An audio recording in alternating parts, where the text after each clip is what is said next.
Welcome back, guys. It's the TightWad, and today I'm going to show you how to fix a leaky water hose or a leaky water hose connection. And to do that, we're going to be using these couplings. These are plastic. They do sell metal ones, and they also sell the kind that I'm about to take off of here, which I do not recommend. If you're going to replace the end or add a coupling to the center of a leaky water hose, I do recommend that you get either the plastic ones or the full metal ones. And this is truly a case where the more you pay, the better you get. So to get started today, I'm going to go ahead and remove the nozzle off the end of the hose.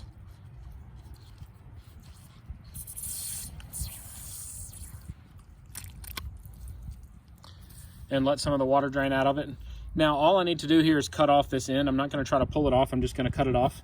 And you can absolutely use something like some kitchen scissors or a pocket knife to cut off the end here. But I have these PVC cutters that work great for this kind of project also. So I'm just going to squeeze here and cut that off, and I get a nice clean edge without any kind of burring or any seam on the sides here.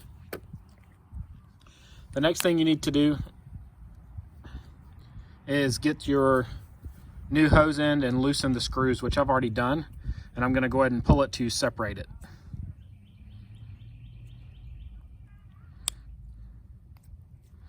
And once you have it big enough for the hose to fit through, then you go ahead and slide that on. Now I have this end that I'm going to push on. You'll notice that there are some barbs right here that are going to keep it from pulling out. But I'm going to go ahead and force this into the end of the hose. And there are different sizes. This is a standard size hose.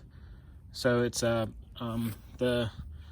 this coupler works for 5/8 all the way through 3/4 inch hoses.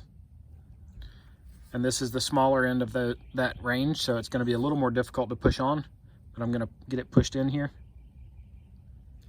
And I do want to get the hose pushed all the way up to the lip, like this.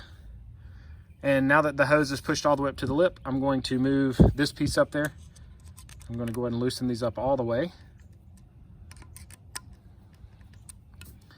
And then I'm going to pull this up right up next to the black plastic part.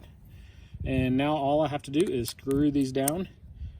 When you're screwing them down, you don't want to screw one all the way down and then work on the other one.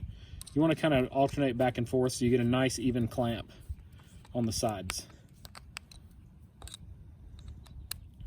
So I'll give it 4 or 5 turns and then alternate to the other side and repeat that process until it's closed on the sides.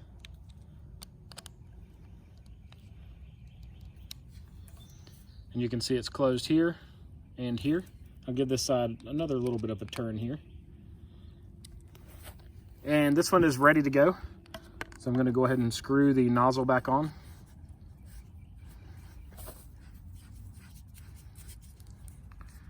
And then I'll give it a nice test to see if there's any leak here. If there happens to still be a leak here, you would want to remove this piece. And there is a black washer inside here. It's a rubber washer or nylon washer. And this one actually has a screen on it too to prevent any junk from the water hose from flowing into the nozzle. But you could replace that little black washer, and that would also prevent it from leaking. I'm going to link another video up here in the top corner that shows how to prevent leaks when this part is not the issue, when it's actually this part or the faucet coming out of the wall, or the spigot as people call it.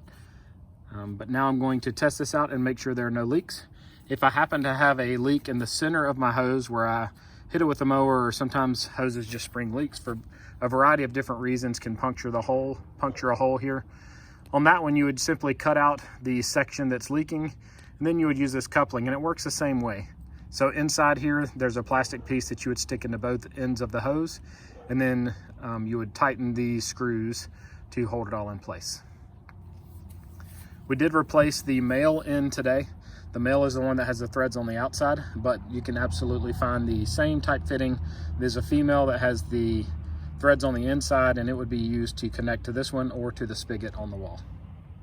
I don't like these type of fittings because they rely on you to get equal pressure on all of these tabs around the hose in order for it not to leak. So I've had horrible luck with these. A lot of them leak So I don't recommend purchasing this type. They are typically the cheapest type, but I don't recommend purchasing them because they're just so hard to get a nice even clamp seal around the sides.